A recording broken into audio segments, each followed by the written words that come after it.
Thank you. Okay, we are now recording, so don't say anything bad about Andrea. Oh, don't tell her I said that. Okay, so this is the main menu when you log into the system, and these are the tabs Andrea is referring to across the top. You have the organization, which is your health department, the groups, which is the structure of your health department, plus the largest plan. So FAB calls them your six pack of plans, the minimum required plans for accreditation. Each group has its own set of services and or initiatives. Services are typically ongoing things that you do, like WIC is an ongoing service. An initiative is a future program that you're trying to implement in here. So that's really the only difference. Each of those has a set of high-level goals. Each high-level goal has a set of SMART objectives. Each SMART objective has a set of activities. So I'm going to take you to my groups tab here. And you'll notice that when I go there, it took me right to Community Health Division. That's because my default group when I log in is community health. So it's going to take me there automatically to the area that I'm primarily responsible for. It just saves you navigating around more when you go into the dashboard and such here. On the left side, you'll see the levels. Level is the hierarchy of your department. So the department is always the top level. Anything reporting up to the department is a level 2. So you see the FAB six pack of plans in here. Underneath that, you see a group called admin. It's a level 2. Finance is reporting to admin. It's a level 3 reporting to admin. And then you can see a level 4 group here, FIG, reporting to finance, which reports to admin, which reports to the department. So it's all about hierarchy here. For today, we're going to dig into the Tobacco 2025 group, which is part of community health. So I'm going to click on the group here. Now, when I click on that group, everything I look at on the tabs to the right is within that group. So I'm narrowing the focus down as I'm going down the pyramid here. So these are the initiatives within the tobacco group here. So you see 3 of them here: tobacco cessation, secondhand smoke, tobacco initiation prevention. I like to call these buckets or containers. This is a container for the plans that you're going to implement to get to tobacco cessation or secondhand smoke. So we're going to focus on tobacco cessation today. Under tobacco cessation, we're going to have a couple of goals. So you can see we have 3 of them. And typically the goals are this simple. It's an action verb followed by a few words to give you an idea of what we're trying to accomplish without the detail. So when I say we're going to reduce smoking in high schools, reduce smoking in colleges, reduce smoking in public areas. If you look at that, when I say reduce smoking in high schools, everybody knows what that means. What it's not telling you at this point in time is the details. Where are we going to start? How much can we reduce it? By when are we going to do that? Now, you may notice out here that there's a traffic light. We tried to have a real common visual indication of status out here, and a traffic light fits that pretty well. There's actually 4 different lights here. Green is go, means everything's moving along as expected. Yellow would be something is slowing us down. Maybe somebody is off on vacation for an extended period who's running the program. Mark it as yellow, put a note in there as to why we did that. Red would be, something bad happened, brought us to a screeching halt. Maybe the person running the program has left the organization suddenly. And then there's a gold bar. Gold bar indicates successful completion of that portion of the plan. Now, not everything gets to a gold bar. Ideally, it would. In this case, reduce smoking in high schools. To me, that means we got to 0. Well, unfortunately, it's probably not going to happen. So it's probably going to stay green or yellow as you're moving forward here. Now, underneath the goals is where we get down to the specific targets here, what we call SMART objectives. If you Google SMART objectives, you'll get 100 different definitions. Everybody's kind of got their own. Ours is pretty simple: specific, measurable, attainable, realistic or relevant, kind of take your choice there, and time-based. We like to focus on specific, measurable, and time-based. So here's an example: reduce smoking at good old Wayne High School by 25% by the end of the school year. So it's a very finite target that we've set up here. Now, every objective has got an objective lead. In this case, Steve Hansen is the objective lead. So he's got 2 jobs, basically. Number 1, he's going to get us to this 25% reduction. So he's a program manager, project manager, whatever you want to call him. And number 2, Steve is going to be the guy to update the current status. So right now it says we're at a 25% reduction down here. The way Steve is typically going to do that is through what we call real-time planning. And I'm assuming you guys have had the system long enough that your real-time planning is turned on. You get the email notifications, but we'll talk more about that a little bit. So Steve's going to get an email on a regular basis, typically monthly. In that email is a link that takes him right back to this objective so he can update the status. Anytime Steve does an update or anybody else does an update to this particular objective, you're probably going to put a note in here. It says at 25% reduction. Now you'll notice this date, time, and person is based on this little button right here. So it just puts in a date, time, and person stamp so you can know who put the note in there. Not necessary. Some people just like to put the notes in there, but you can do either if you want to. The other thing that we recently did at the request of some of our health departments is give you the ability to expand the notes field out. The reason being, after a period of time, you could have lots and lots of notes in there. And this field, it gets wider if you expand the window, but it doesn't get any taller here. It will put a little scroll bar down here on the right, but it's still not real easy to navigate. So we put this little button right here to expand the window. And basically that's all it does is give you a new view into the notes window in here. And this is on the goal, objective, activities, and document screen in there. Okay, the other thing we added is the ability to have a data source. The data source is where am I going to go to get the information to update this particular objective? The data source is available at the goal, objective, and activity as well. In this case, we're saying we're going to go to the CDC Smoking Cessation Fast Facts webpage. In order to get there, I just click on this little link button here. It pops open a new browser window and sure enough takes me right to the CDC Smoking Cessation Fast Facts webpage here. So the idea is you can put a link to anything on the internet, on the intranet, on your file servers, anywhere you want to have a link, you can put a link in there if it gives you the information you're looking for to update the particular, in this case, the objective. So now the objective is the target. Reduce smoking at Wayne High School by 25% by the end of the school year. Great idea. The question is, how are we going to do that? And that's what the activities are about. The activities, or a lot of people call them action steps, are the steps we're going to go through that we believe will get us to that target reduction here. Now, there's 3 distinct types of activities in the system. Most of what you'll be using is project-based activities. My guess is, 80-90% are project-based activities. It was the original type and still the most common type. Quality assurance activities and quantitative measurement activities. I have an example up here of each of them, and I'll kind of walk through and show you the differences here. So our first project-based activity is create training content and materials for students and faculty on the dangers of smoking. So think about making, PowerPoints, maybe some videos, user guides, whatever you need to actually go out and do the training. The performance metric is how do I know when I've successfully completed the activity? So if we're creating training content, once we finish the training content, we're done with the activity. We're going to have a beginning and ending date. So this is our planned timeline to complete the activity in here. And, real life happens. These dates can be moved as needed in here. Our measurement is pretty simple, 0 to 100% complete. So you can say, if you look in the notes down here, Diane put in completed chapter 1, and you can see there's 4 chapters. So that indicates to me it was about 25% done. Chapter 2, 50, 75, 100%. So just an easy way to measure it. Now, over here in the bottom left, we can add people to the activity. The first one we're going to do is our internal folks here. And if I click this little X, it takes me to the whole department. So the first column are team members. So you can see we have 3 team members. We have Diane Cox as our team lead, so she's guiding the team.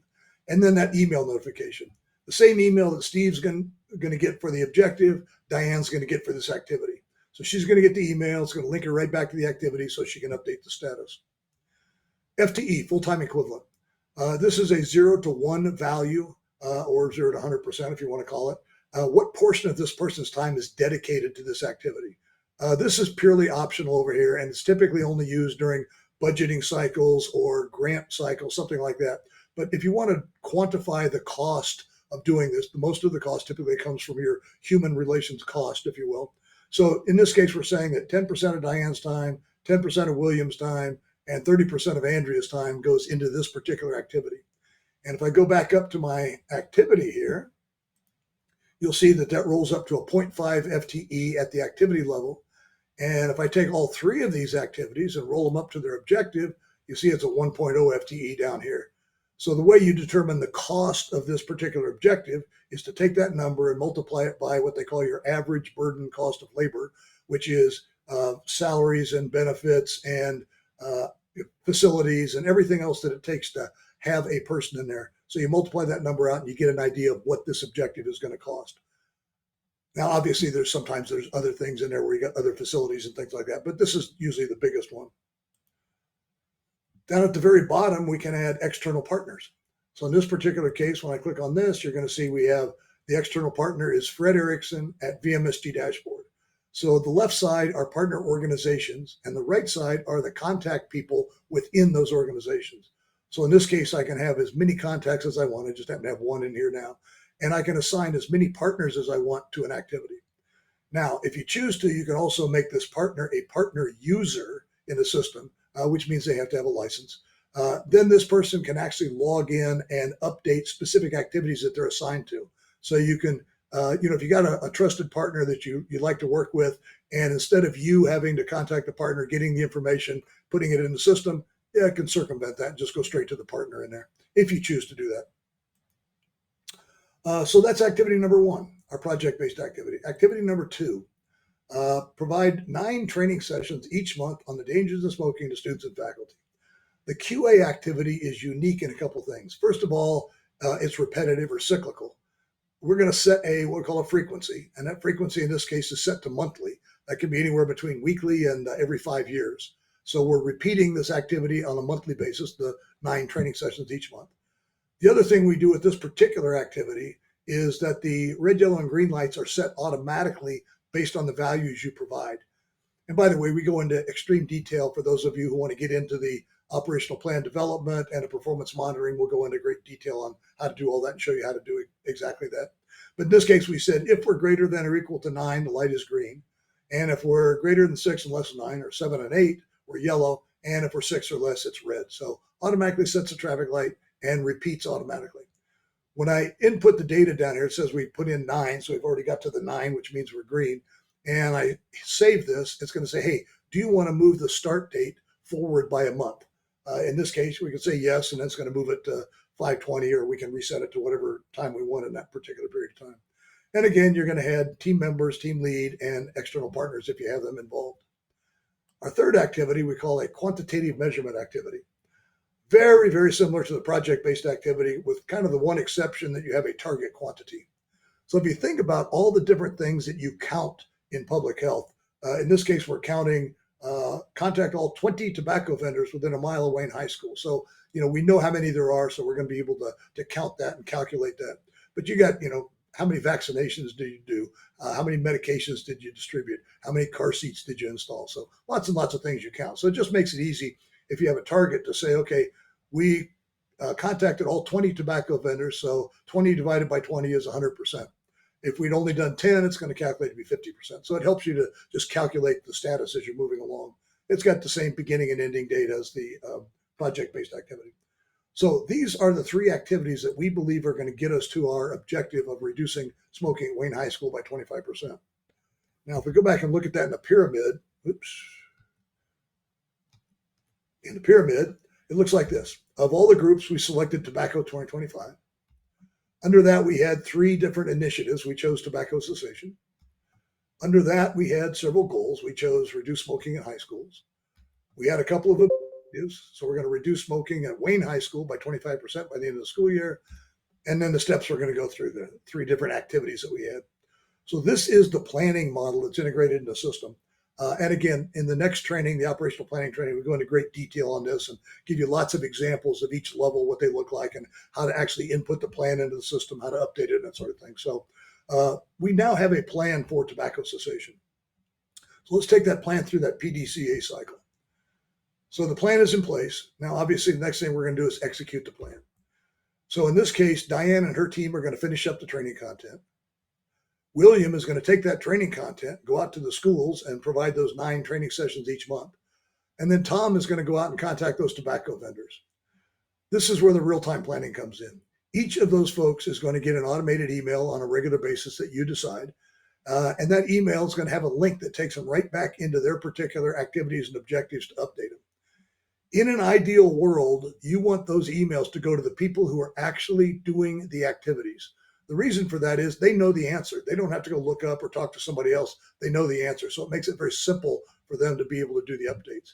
Now, just to give you an idea, if you go directly to the people who are doing the activities and managing the objectives and they know the answers, this takes about 3 to 5 minutes per person per month to do the updates. So it's a very effective way to collect that information and update your plans in the background. And the reason we do that is so we can go into the check phase. The check phase is real simple. We're going to compare the plan to the actual. If I take you back here, so in this case, our plan is a 25% reduction. This little chart guy right here shows me the actual from day one all the way through today. So you see we started at 0 back in August of 2023 and slowly ramped up and got to our 25% reduction as of now. So what we're saying is plan equals actual. So that's the check face. If you're collecting that information in the background, it's that easy. If you're not, you've got to go manually collect the information and then do the comparison. Big waste of time. Let the system do the work for you. In the adjust phase, we're going to make corrections if necessary. Well, in this particular case, there's really no necessity to make a correction. We're at 25%. The plan was 25%. We'll just bypass that. We're going to continue to execute. We're going to check it every once in a while, continue through this cycle. Now, assume for a second that the top of that chart, by the way, that chart is the micro level performance monitoring chart. That happens at the activity and the objective level. But let's say the top of that chart capped out at 21% and not 25%. Now we got to make a decision. The decision is, do we adjust the plan down to 21% because we can't get to 25? Or do we add more resources to get to the 25? In this case, we might say, well, maybe if we do 12 training sessions a month versus 9, or maybe there's more tobacco vendors we haven't contacted.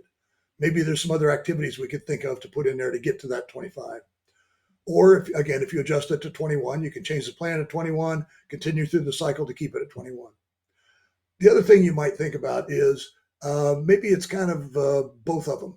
Maybe the plan is a little bit too high at 25. Maybe 23 is a better number. And to get to 23, maybe the only thing we have to do is do some more training sessions.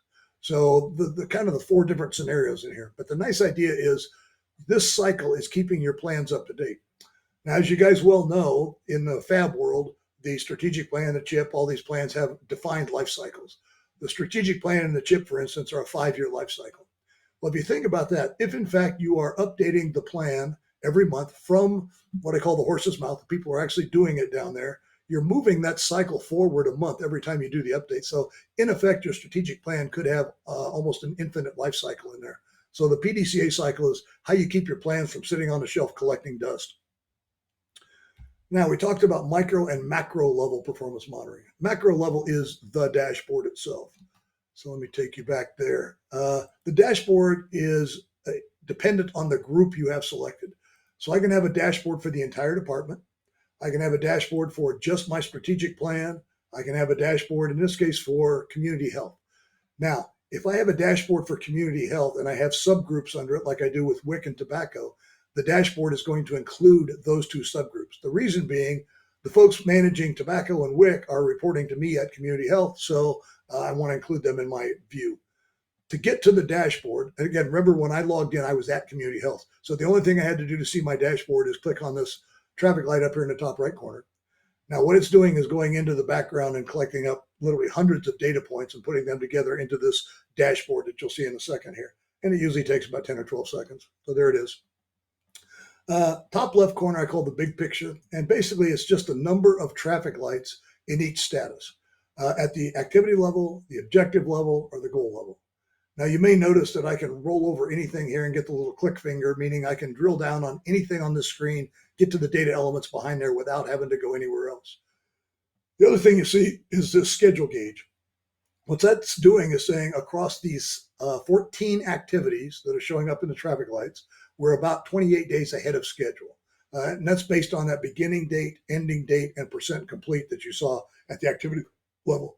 It doesn't mean that they're all ahead of schedule. There could be some that are slightly behind schedule and some that are more ahead of schedule. But if you aggregate them together, it's 28 days ahead of schedule.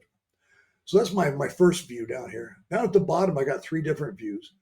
Number 1 is my people. So you can see down here, we have the activity leaders. These are the folks that we have assigned as the activity leads across community health. Last updated says, when did this person last update their information? Green is less than 30 days ago, which is kind of your ideal. Yellow is 30 to 60, which, could be okay. William may have been on vacation during that last week of the month or something. Red, over 60 days. So we'll probably have a chat with Tom to find out what we can do to get him back engaged and getting his stuff updated. So the color code gives you a good idea of what it is here. This FTE column here, full-time equivalent, what you're doing is rolling up. If you're using the FTE function at the activity level, you're rolling it up by person here.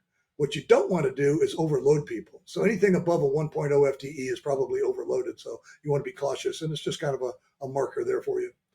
Lagging says I have activities that are calculated to be behind schedule. Again, beginning date, ending date, percent complete. This column is showing me, in this case, it says Diane overall across all of her activities is 99 days ahead of schedule. So she's doing really, really well. Overdue says I have activities that the ending date of the activity is before today and it's not yet 100% complete. So in fact, it's overdue. And then the number of red, yellow, green, and gold for that person. So that's view number one. View number two is my groups. So remember, I told you I selected community health for the dashboard, and it would include the two subgroups under community health. So we see community health, we see tobacco, and we see WIC here. Basically the same information I just pointed out over here, but by group this time. Our third view is priorities. What that is the strategic priorities from your strategic plan mapped against everything else in the system. So this is our little demo organization, the strategic priorities over here on the left. And then again, the same data elements. What we do is we use what we call three-dimensional planning, which is the ability to categorize elements of the plans against anything. In this case, the strategic priorities in there. So that's where the data comes from. Top right corner up here, my priorities. What these are specific objectives that you personally select that you want to keep your eye on. Typically, they're reds and yellows because they need some help. Typically, they're things that either you're working on or your team is working on, and you just want to keep them front and center. So more or less, it's a bookmark. Now, the ones that you select only appear on your login. Everybody can select the same ones or different ones on their own login. But it's just a nice tool to keep them front and center up here. And this data is real time. So if these lights change, I'm going to see them change, from red to green or whatever, and I'll know that I can take them off. And again, we'll go through this in detail in the performance monitoring training for those of you who decide to do that. So this is my macro level or my dashboard. Now, for those of you who are out and about in the community and you want to have that same functionality, you can do it on your phone. We call this VMSG Mobile. And it's not an app per se that you have to download because there's a lot of large health departments who limit what you can put on your company phone, if you will. So what we did is built it just like on the desktop. It's in the web browser on your phone. So you go to exactly the same link you do as your web browser. You got exactly the same login credentials. It knows it's a phone, so it brings it up in the 3 screens versus 1. And it's just because of real estate. So this is the top left corner, the bottom, top right corner, and these little arrows up here take you back and forth to the 3 screens up here. Just like on the desktop, everything is clickable on here, so I can drill down and see these 5 yellow activities, or I can go over here and turn my priorities on and off. I can do anything I can do on my desktop, I can do right here on my phone. So again, it's more of a convenience feature than anything. The accreditation plans are all built in. I believe you guys are heading for re-accreditation now. Let me take you back and show you the plans. So under the groups, we have the accreditation plans down here. So this would be probably your plan, the 2022 re-accreditation plan. As you can see, we have the accreditation 2022. We have the pathways, kind of mini accreditation. But in your case, I think you guys would be under this one here. Now, if I start drilling down on the plan, it starts out with an accreditation process, which is a step-by-step. Really not real valuable for you guys in the accreditation process because the top 5 of these are accreditation, and then these 2 are basically a reaccreditation. So it's your additional reporting and annual reports, and then your reaccreditation cycle. So you're going to be kind of going through these 2 down here. When you go back to here, we start looking at the domains, however. We get down to the domains. Under the domains are the standards. Now, one of the other things we did is all of these plans were created from the FAB documentation. So it's all FAB information.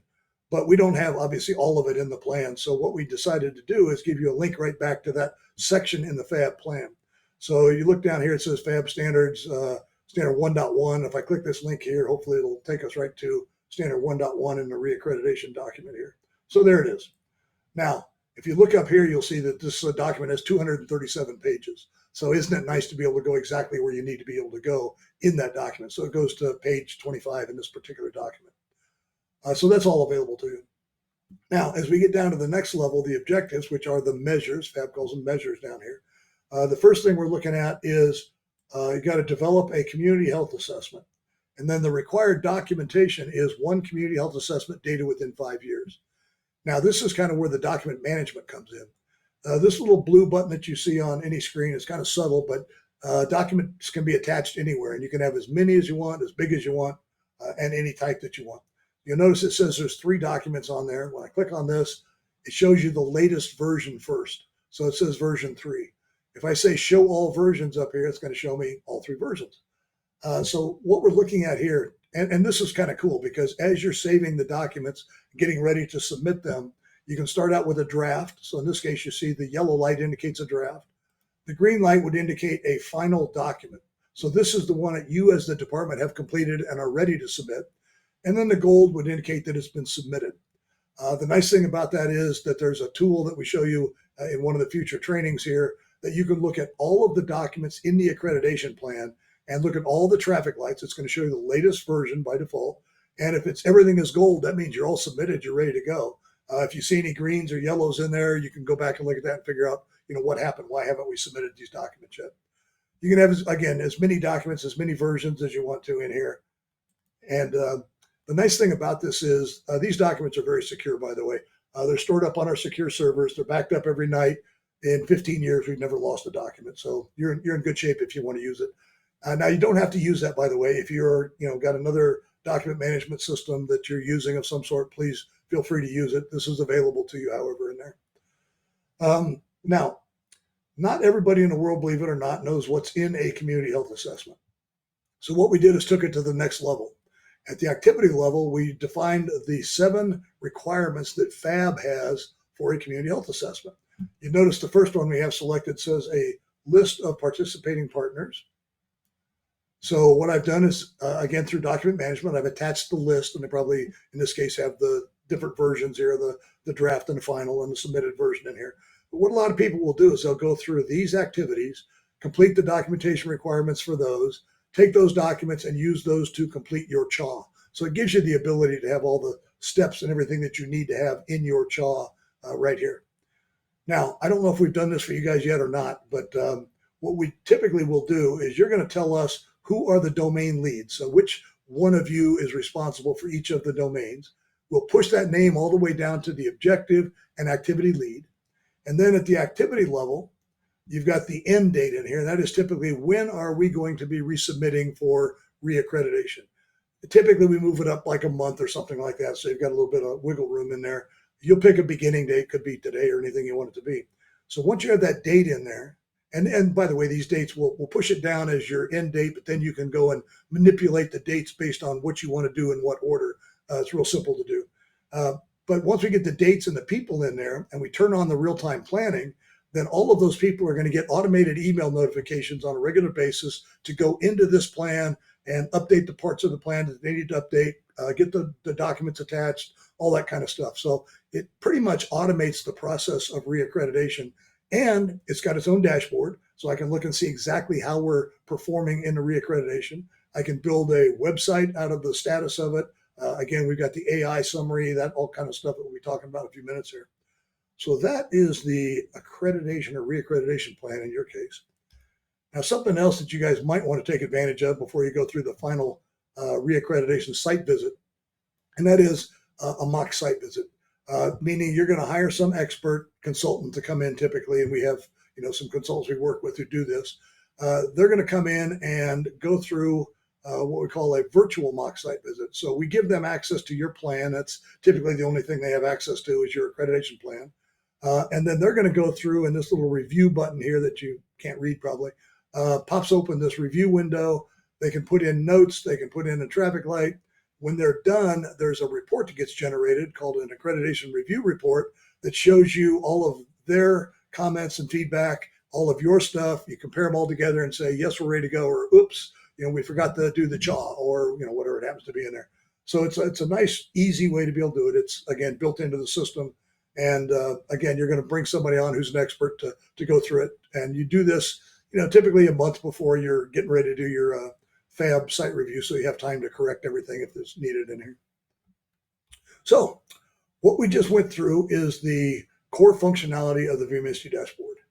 Now, for people who are going through accreditation or reaccreditation in your case, what they typically start with is getting the FAB 6-pack of plans in there. So all these plans you see in the bubble are the 6-pack. So most people start with the strategic plan, the CHIP, and get all these plans into the system here. You implement the FAB accreditation plan, the one I was just showing you in here, and you turn on real-time planning. Now, there is a FAB measure 9.1.6, which says you have to have input from all levels in your organization into performance management. Well, think about that. If you got people assigned as activity and objective leads at all levels in the organization, and they're getting that real-time planning email and they're participating in the system, it's an automatic. You're going to get fully demonstrated on that particular function in there. So it does work really well to do that. Just as an FYI, for everybody who's done those 3 steps, the 6-packet plans, the accreditation plan, real-time planning, FAB has given them fully demonstrated for performance management. So we know that it works really well doing that. So that's the basics of the system. I'm going to dig into a couple of other newer features that we've added here just for a minute. I'm going to kind of go pretty quickly here. But then I am going to walk you through the login process and the real-time planning process, because you kind of need to be an expert in that. And by the way, if you're not going to be developing plans or inputting plans or updating or inputting plans, this will be the only training you need, because we're going to show you how to go in and do the updates when you get the emails. If you are going to be doing planning and that sort of thing, then we do have ongoing training for you to do that here. So let's talk about some of the additional stuff. Intelligent document management. So taking document management up a level here. What happened was we had a health department in Michigan that came to us and says, we have all kinds of standard operating procedures. We have critical documents of all sorts that we have to be able to manage, and we have to manage them on a time cycle, typically a fiscal year basis. So what we did is created the ability for critical documents, in this case, and this is just a group that we created. Underneath that, we have prop policies, standard operating procedures, memos of understanding. So we're breaking it down into groups here, grant documents. Under the policies, we're going to have multiple types of policies. So manage and update administrative policies, healthcare policies. Now, underneath the administrative policies, we're going to say, hey, update department administrative policies each fiscal year. So that's SMART objective in there. Now, underneath that is where we get down to the kind of the rubber meets the road. So we have the different policies as activities. It's part of the quality assurance activity called a timeline. It's a subtle change on a QA activity. But what you're going to do is set it for a time cycle. In this case, we're going to set it for an annual time cycle. We're going to set the beginning date to the beginning of the fiscal year, because we're looking at updating it every fiscal year here. And then we're going to set what we call a percent to yellow. And what that does is during the biggest life cycle of that document, which is, in this case, we set it for 90%. We can do anything we want. 90% of the way through the life cycle of the year, which is about next May 15th or something along that line, the light's going to turn yellow. When the light turns yellow, Andrea, who's the team lead down here, gets notified.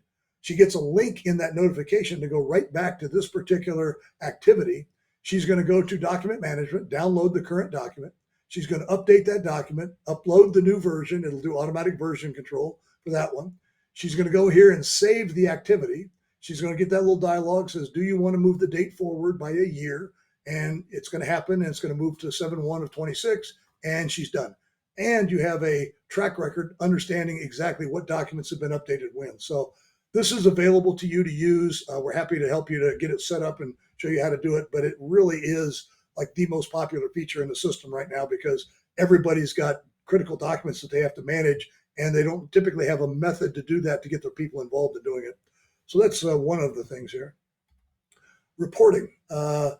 There's bunches and bunches of reports in the system. And as Andrea mentioned, we just recently added AI summaries to the report. So if you have an operational plan report for your strategic plan, let's say it's 30 pages long, and you give that to the board and say, here's how our strategic plan is doing, they're going to look at that and say, nah, I don't want to see that. So what we did is built the ability to automatically summarize a report. Let me show you how that works. I'm going to go back to my group screen. I'm going to select tobacco, and then I'm going to go down a level to tobacco cessation. So I'm going to generate an operational plan report for tobacco cessation. So I'm going to click on the reports menu, and then I'm going to click on operational plan. And then this is the new feature here. Would you like to generate an AI summary for this report? How many words do you want to do? 200 is the default. You can go from 10 to 500. So you can have a really short summary, or you can have a really verbose summary.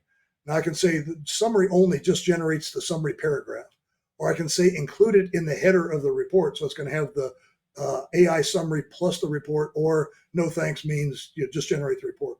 So I'm going to go ahead and say include. Now I can tell you it does take a few seconds to actually generate the report because it's going out into the world of AI. And just for those of you who use AI, this is Grok that we're using to start with. We are looking at putting some of the other AI engines in there so people can have their choice depending on what they like. But this one seems to work really, really well the way we're doing it. So it does take a few seconds to generate the report. So in this case, we're going to have the report header with the paragraph in it, 200-word paragraph, and then the rest of the report.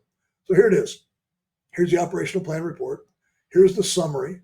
Now, if you read through, we won't take time to read through it. But if you do read through this, it's going to give you a really, really good summary of exactly how that plan is working all the way down to the bottom here. And then it's going to have the actual report. So if you wanted to have the summary plus the report, you can do that. And here's all the detail on that report with all the traffic lights, the notes, the people, the whole 9 yards. It'll give you all that. Again, remember we had the option of summary only. So the only thing it's going to do is this paragraph in there. So it's kind of up to you what you want to be able to do. But it's really, really cool to have that feature. And it gets pretty detailed. If you go to a 500-word summary, it's multiple paragraphs usually of doing that. So that's the reporting. And again, we go through all this in the performance monitoring training. VMSG Public is the ability to create public-facing web pages. Again, performance monitoring, we go through all that. And you can add the AI summary. So a typical, what we call an indicator row, would have a pie chart and a timeline for that particular, maybe it's the whole strategic plan. And then underneath that, if you want to, you can put that same paragraph that you just saw for your strategic plan. It's going to summarize the strategic plan in a paragraph underneath the graphics. So kind of gives you the best of both worlds in there. Three-dimensional planning. This is training number 5. It's about a 30-minute training. But what it is the ability to cross-reference everything in a system.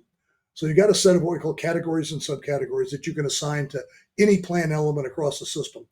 Some of those defined categories are your strategic plan, strategic priorities, but there's other things in there like the FAB standards are categories that you can assign. So if I want to say, standard 3.1 is encompassing all these different plans, you can tag that.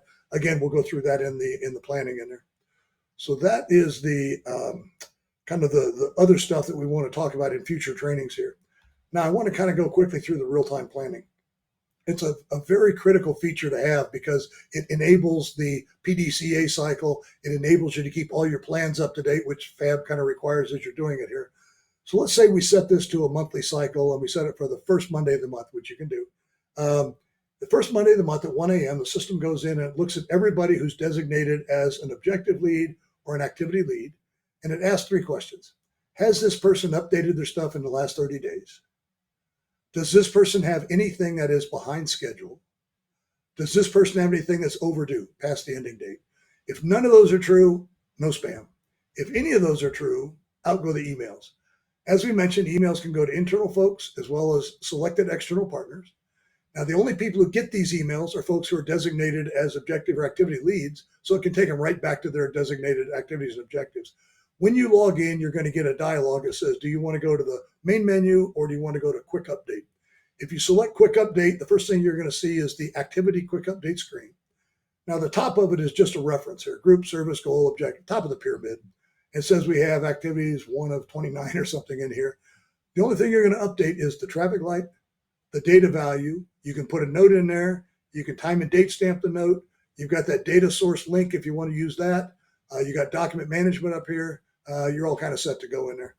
And then when you're done with your activities that you've been assigned, it's going to say, hey, you're also an objective lead if you are, and it's going to give you a similar screen for objectives. Again, 3 fields to update: traffic light, data value, notes field.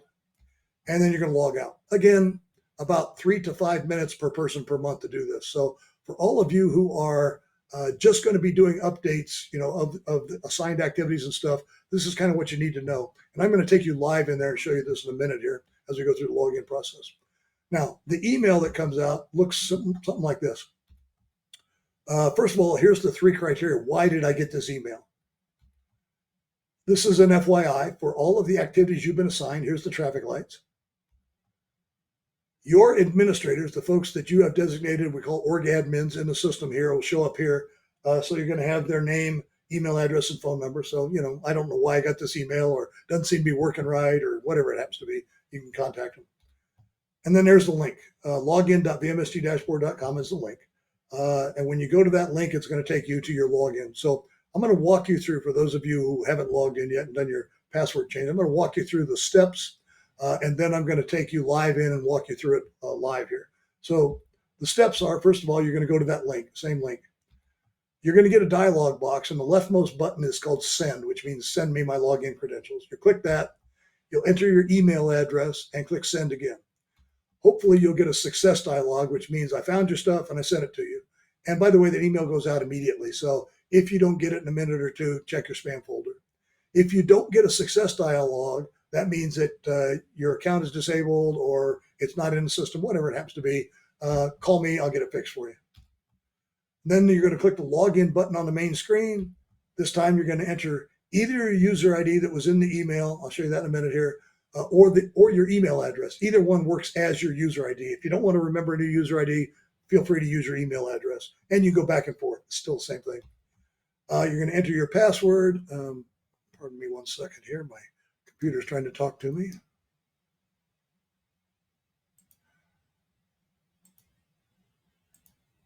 Okay. Enter your password and then log in. So that's the process here. Now, the credentials email that you get will look like this. Real simple. User ID, password. Again, you don't need to remember the user ID if you don't want to. You can use your email address in lieu of that. The password, however, is when it's created in the system initially, it's a cryptic string of characters. And some of them aren't typically that easy to read, like the exclamation point sometimes looks like a 1. So you might not be entering it properly. So what I recommend is that you highlight the password, hit Control-C, which is copy in Windows, or Command-C in Mac, to copy it into the buffer here so you can have it as you're going to go enter it. That way you know you got it right. Now, let's go through the actual login process. So this red button in the top right is my log out. So I'll click on that. Yes, I want to log off. It's going to take you back to the VMSG dashboard homepage. And up here in the top right, it says already a VMSG dashboard user, log in here. So we'll click on that. It'll take me to my login screen. And as I mentioned, the send button here. The send button is, again, send me my login credentials. I'll click on that. I'm going to put in my email address here and hit send again. Hopefully I get the success dialog, which I did. If you do not, again, contact me. We'll figure out what's going on here. So it says, okay, send me the email, and it's going to send me that email that I just showed you. I'll click OK. Now, if I do want to go from here and log in, I'll click on the login button. It's going to open that same exact dialog that we had before. This time I can put in, again, either my username or my email address. I got my username. If you haven't put the password in yet, I would highlight this and hit Control-V, which is paste. So you're going to paste that password that you just copied off the email into here, just to make sure you got it right. And then you're going to click Login. Now, because I'm a designated activity and or objective lead, I get the option here. If you're not, by the way, it's going to take you right to the main menu. In this particular case, I'm going to say, let's go to Quick Update. So again, that's those two screens that you're going to update. And here's my Activities Quick Update. So again, the top of the pyramid, group, service initiative, goal, objective, activity 1 of 3, got my activity, got my notes in here, performance metric. Now, the only thing you're typically going to update, again, is the traffic light, so you can cycle through the light with your mouse. You're going to put in a data value. How far along are you? You can put in notes if you want to. This is the date and timestamp for the notes. Here's that little expander button available as well if you need a bigger notes field here. Your data source, if it's designated, will appear down here. You can see up here, you got 2 documents attached to this particular activity. First thing I would do when you get to this screen or to the main menu, the first time you log in, is change your password. And that's the key button up here. So I click on that. Again, you've got that password in your buffer. So hit Control-V again to paste the password in there. Put in whatever new password you want, verify it like every other website in the world, hit update, and you're all set to go. So now, as I go through an update, and by the way, sometimes you don't even have to update an activity. It's, nothing has changed. You don't need to update anything. If you do that, you might want to put in a date and timestamp note by clicking on this and just say, no change in the activity today. So I'm just, putting a note in there. And then you can hit the next button. And so it says right now I'm in activity 2 of 3, and then activity 3 of 3. And when I click it again, if I'm designated as an objective lead as well, It's going to say, hey, you're an objective lead. Do you want to go to objectives? I'll say, sure. And it's going to give you a very similar screen. This is the objective because, again, it's above the activities here. So my objective, again, traffic light, data value, notes field, got my data source, got my documents, all that kind of stuff is in here. In addition, because you're the objective lead, you've got kind of control of the activities for that objective. Now you notice there's a blue one and a couple of gray ones. The blue one is an activity that's assigned to me as well, meaning it's one of the ones I just went through. In fact, it was the third activity I just went through. The gray ones means that you have probably assigned them to somebody else on your team. Now, let's say that the person who these are assigned to is out on vacation or something, you want to update it. You have access to be able to go in and update the gray activities.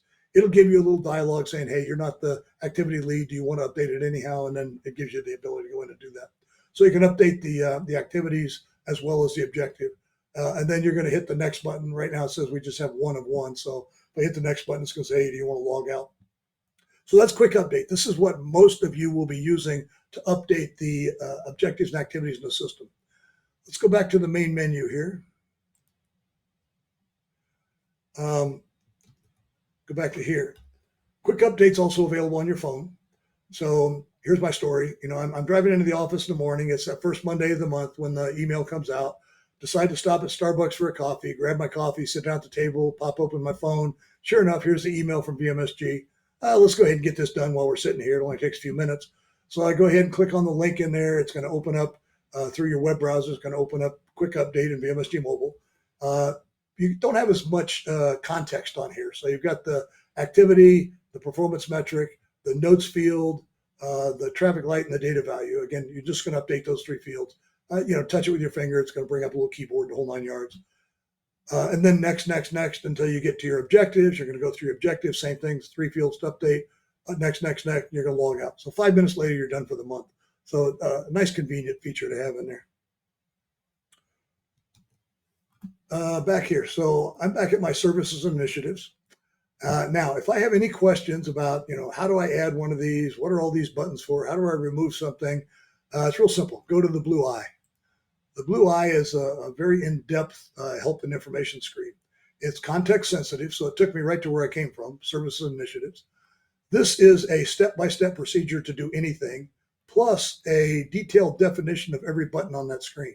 So if you don't understand the button, there's no rollovers on the buttons. It's a long story why there's not. But this is actually, how do I actually use that button on the screen? So it defines it and tells me exactly how to use it.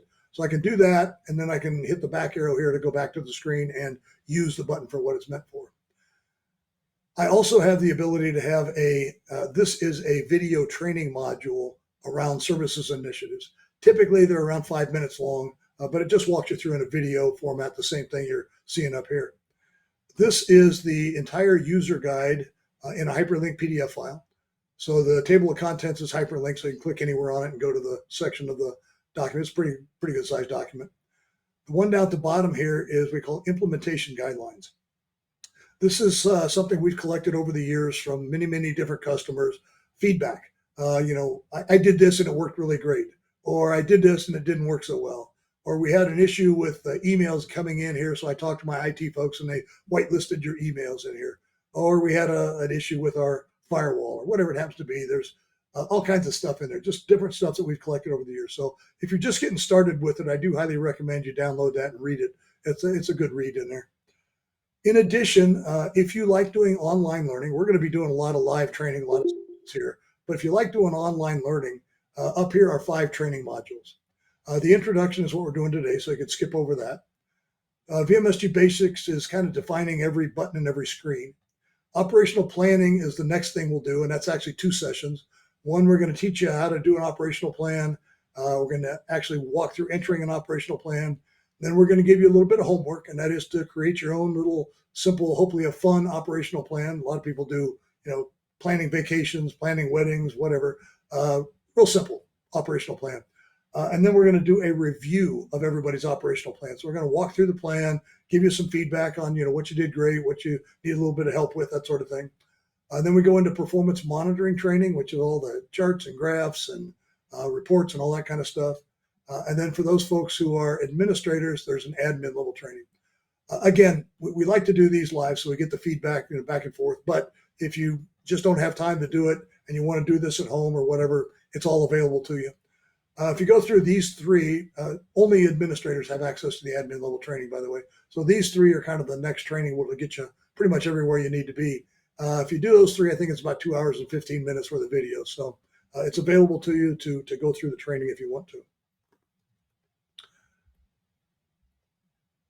And that was your drink from a fire hose / garden hose for the day. Questions? I think we drown everybody. Okay.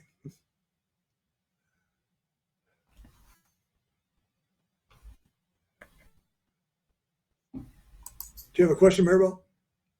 No, I'm just going off of mute.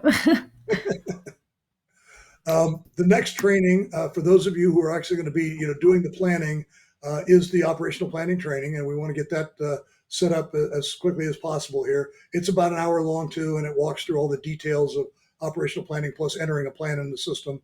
So, Maribel, have we set those up yet? The training number 2? Yes. Oh, we have. It should be on Friday. Oh, okay, great, awesome. So we'll get started on that for the folks who are going to be doing the planning. And then we'll move into the review of your homework, and we'll go into the performance monitoring training. If you have any questions or start getting in, or if you have any problems, I know that we had one issue here on the user ID, so I'll get that taken care of here. But if you do have any questions or you're not able to get in, just email me or call me or whatever, and we'll get it fixed. Okay, everybody, thank you so much for your time. Enjoy the rest of the day. Thanks, Fred. You're welcome. Bye.